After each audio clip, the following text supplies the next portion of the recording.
आदिवासी विरोधी कांग्रेस, महिला विरोधी कांग्रेस, गरीब विरोधी कांग्रेस अब supreme commander of arm forces का भी अपमान करती है। मैं आज इस सदन में कांग्रेस की मुखिया विराजमान है, उनसे पूछना चाहती हूँ, you sanctioned the humiliation of Draupadi Murmu, you sanctioned the humiliation of the tribal legacy of...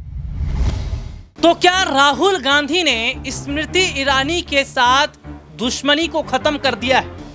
जो राहुल गांधी एक समय में, या जो स्मृति ईरानी एक समय में राहुल गांधी पर जब तक निशाना ना साध ले, ये कहा जाता था उनका खाना नहीं पचता था।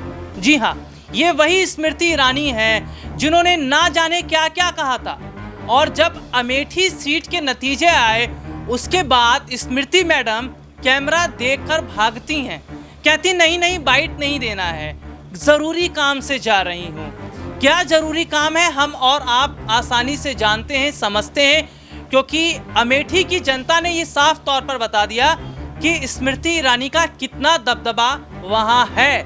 तो क्या ये माना जाए जो स्मृति ईरानी सिलेंडर वाली मैडम भी हम कहेंगे, क्योंकि इन्हें महंगाई तो तभी नजर आई ना जब कांग्रेस का शासनकाल था। भारतीय जनता पार्टी में, मोदी जी की सरकार में तो इन्हें महंगाई नजर नहीं आई, क्योंकि बीजेपी की सरकार में तो महंगाई बहुत नीचे लेवल पर जा चुकी है। महंगाई तो भारतीय जनता पार्टी की सरकार में नहीं है। स्मृति मैडम को ऐसे ही लग रहा था, लेकिन आप आम जनता से पूछिए ना, आप गरीब जनता से पूछिए ना, क्या मोदी के शासनकाल में महंगाई नहीं है? क्या आज लोगों का जीवन बसर करना भी बहुत मुश्किल नहीं हो गया है? लेकिन ये सिलेंडर वाली मैडम उस वक्त ही सिलेंडर की बात करती थी, पेट्रोल डीजल का जिक्र करती थी जब कांग्रेस का शासनकाल था। चीख कर चिल्ला कर कह रही थी, राहुल गांधी आओ ना मैदान में, राहुल गांधी आओ ना, लड़ो ना, डर क्यों रहे हो? खूब कहा था, मैं सुनवाऊंगा स्मृति ईरानी ने क्या कुछ कहा था चुनौतियों को लेकर। मेरे पास कुछ रिपोर्ट है, हालांकि मैं राहुल गांधी का बयान जरूर सुनवाऊंगा। देखिए, राजनीति पहले कब कैसी थी और अब कैसे हो गई है, और स्मृति ईरानी जो ये चुनौती दे रही थी कि मेरे से बड़ा धुरंधर तो कोई है ही नहीं, वो तो खुद को ही प्रधानमंत्री नरेंद्र मोदी समझकर बैठी थी कि अमेठी मतलब मैं, अमेठी हमारी जागीर हो गई है, यहाँ से तो भैया हमें कोई हरा ही नहीं सकता। लेकिन जब अमेठी सीट के नतीजे आए तो स्मृति ईरानी तो हक्की बक्की रह गई। वो कह रही थी ये क्या हो गया, अमेठी की जनता ने ये क्या कर दिया। लेकिन अमेठी की जनता ये जानती थी कि स्मृति ईरानी ने यहाँ पर कोई विकास नहीं किया, यहाँ की जनता के लिए कोई काम नहीं किया। और देखिए कितनी अच्छी बात है कि राहुल गांधी से जब ये सवाल किया गया था ना कि स्मृति ईरानी चुनाव हार गई, स्मृति ईरानी आपको इतना कुछ बोल रही थी, तमाम चीज़ें मीडिया के लोग जब कह रहे थे, तो राहुल गांधी ने मना किया, राहुल गांधी ने मना किया। राहुल गांधी ने कहा नहीं, हार जीत लगी रहती है, लेकिन ऐसे किसी का मजाक नहीं उड़ाइए। वो बात ठीक है, स्मृति ईरानी वहाँ से चुनाव हार गई, लेकिन आप स्मृति ईरानी को कोड मत कीजिए।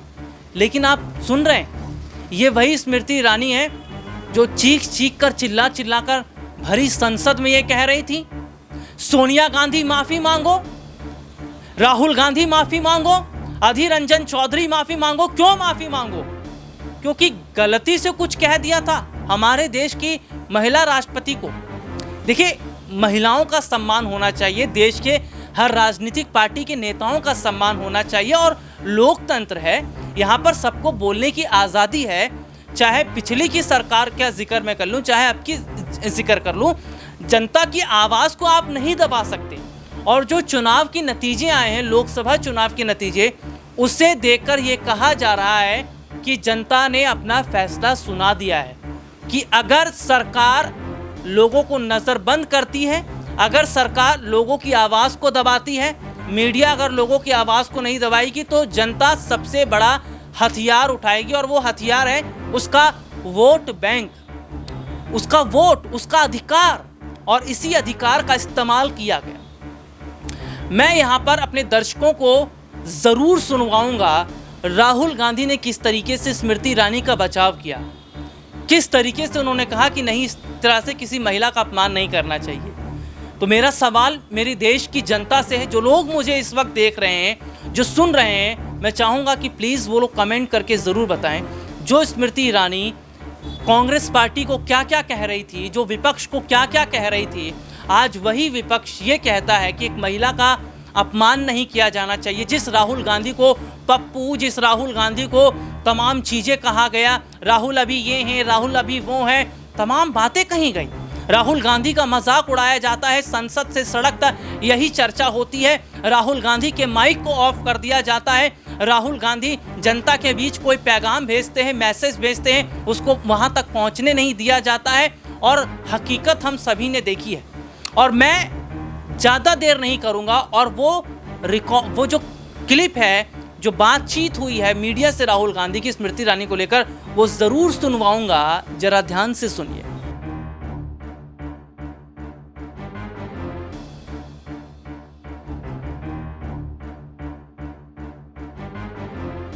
सुना आपने और ध्यान से देखा भी। तो क्या अब ये माना जाए कि जो भारतीय जनता पार्टी, जिनके पास मुद्दे हैं ही नहीं, आप खुद सोचिए ना, टीवी न्यूज़ चैनल्स में, समाचार पत्रों में कितना महंगाई के बारे में बताया गया, कितना समाचार पत्रों में महंगाई की चर्चा हुई, रोजगार की चर्चा हुई। बल्कि उल्टा तो जो रोजगार की चर्चा कर रहा है, जो महंगाई की चर्चा कर रहा है, आप जेल में डाल दे रहे हैं। जो देश के विकास की बात कर रहा है, उसको आप जेल में डाल दे रहे हैं। लेकिन अगर आप सवाल देश के प्रधानमंत्री नरेंद्र मोदी जी से ये कहते हैं कि मोदी जी आप इतना फिट कैसे रहते हैं, मोदी जी आप आम काट के खाते हैं कि चूस के खाते हैं, आपके बटुए में कितना पैसा है, आप इतने स्मार्ट कैसे नजर आते हैं, तो ऐसे लोगों को आप प्रमोशन दे देते हैं। और जो हकीकत की बात करते हैं, अमेठी में क्या हुआ, जब एक पत्रकार ने सवाल पूछा अमेठी के विकास की, तो स्मृति ईरानी धमकाने लग गई। भाई धमकाए भी क्यों ना, पावर में है, ताकत में है, केंद्रीय मंत्री थी उस वक्त। उन्होंने कहा मैं तुम्हारा नाम जानती हूँ, फला चैनल से हो, तुम्हारी नौकरी चली जाएगी। नौकरी नहीं हो गई, कोई मजाक हो गया। आज रोजगार मिल नहीं रहा है, नौकरियां है नहीं, जिसके पास है आप छीन रहे हैं। आपने सरकारी नौकरियों में तमाम, अगर मैं बात करूं, जितने पद निकलते थे सबको खत्म कर दिया, सब प्राइवेटाइजेशन कर दिया। आपने प्राइवेट कंपनियों को कहीं ना कहीं पूरा ध्वस्त कर दिया। और आज आप देखिए ना, मीडिया चैनल में चल क्या रहा है, मीडिया चैनल में शादी चल रही है, नाच गाना चल रहा है, कितने व्यंजन बने हैं वो चल रहा है, रिहाना ने कितने पैसे लिए वो चल रहा है, दलजीत ने कितने पैसे लिए वो चल रहा है, बॉलीवुड में कौन कौन आया, कौन कौन थिरका, ये चल रहा है। तमाम चीज़ें आज ये चल रही हैं। ये चलाने का कोई मतलब बनता है? आज आप गरीब जनता से पूछिए कि उसका हाल क्या। मैं ये पूछना चाहूँगा जनता से, क्या स्मृति ईरानी को माफ़ी नहीं मांगनी चाहिए राहुल गांधी से कि आपने क्या कुछ नहीं बोला कांग्रेस पार्टी को, आपने क्या कुछ नहीं बोला राहुल गांधी को, लेकिन वही राहुल गांधी आज आपका बचाव कर रहे हैं। और खुद आप समझिए, जिस तरीके के हालात इस वक्त बन रहे हैं, उसे देखकर ऐसा लग रहा है कि धर्म और जाति की जो राजनीति है, धर्म और जाति की राजनीति का जो ट्रेन लेकर ये चल रही थी भारतीय जनता पार्टी, और तमाम बड़बोले बयान दिए गए, हम संविधान को बदल देंगे, हम हिंदू राष्ट्र बना देंगे, हम देश में ये कर देंगे, हम जो है पूरे तरीके से देश को इस तरीके का बना देंगे। 400 पार का नारा दिया गया, संविधान बदलने की बात कही गई। और सबसे बड़ी बात तो ये है कि एक खास समुदायों को टारगेट किया गया। क्या यही है सरकार का काम करना? आप देश में वो तमाम ऐसे नए नए कानून नियम लेकर चले आते हैं जिससे देश की जनता को नुकसान होता है।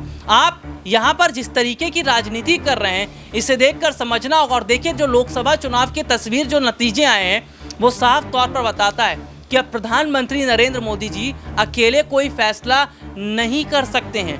उन्हें अगर बड़े फैसले लेने हैं तो नीतीश कुमार से पूछना होगा, उन्हें अगर बड़े फैसले लेने हैं तो तमाम सहयोगी नेताओं से सलाह लेना होगा। वो बात अलग थी। और देखिए, सबसे बड़ी बात अगर मैं बात करूं, कि ये बात मैं नहीं कह रहा कि प्रधानमंत्री नरेंद्र मोदी जी इतने अति आत्मविश्वासी हो गए थे कि उन्हें कुछ नज़र ही नहीं आ रहा था।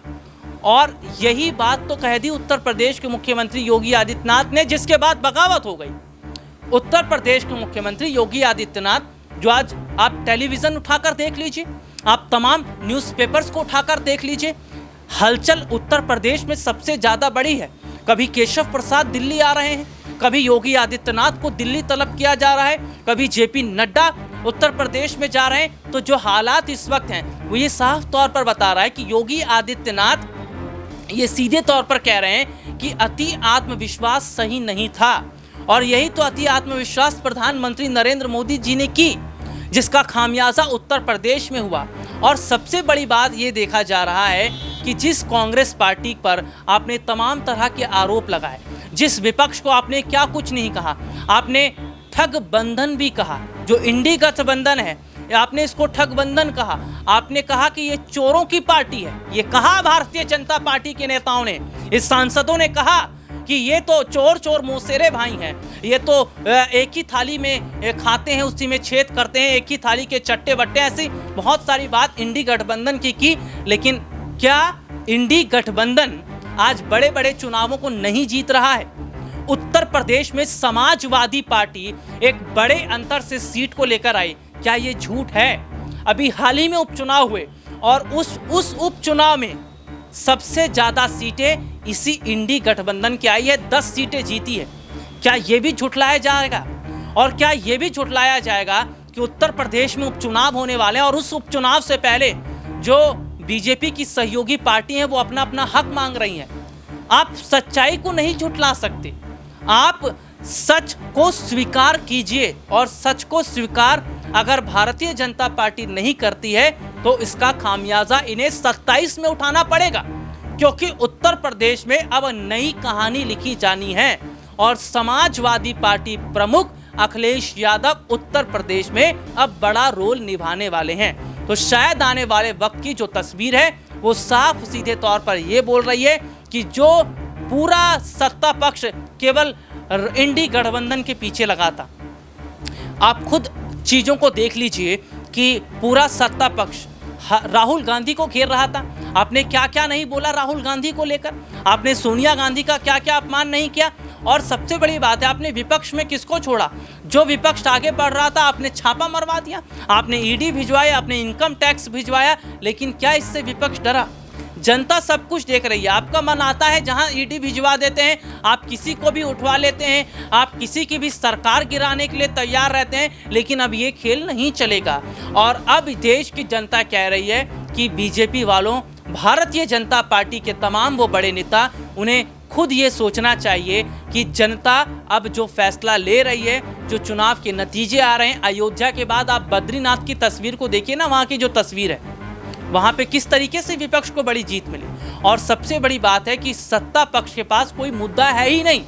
उनका मुद्दा केवल यही है कि राहुल गांधी को बदनाम किया जाए, कांग्रेस पार्टी को बदनाम किया जाए, इंडी गठबंधन को बदनाम किया जाए। और इसी चक्कर में ही आज बीजेपी बैकफुट पर आ रही है और विपक्ष सीधे सीधे तौर पर आगे बढ़ रही है। आप लोगों की क्या राय है? आप लोग प्लीज़ कमेंट करके ज़रूर बताइए, अपने राय ज़रूर लिखिए। ऐसे ही देश और दुनिया से जुड़ी तमाम खबरों को जानने के लिए मेरे साथ बने रहिए।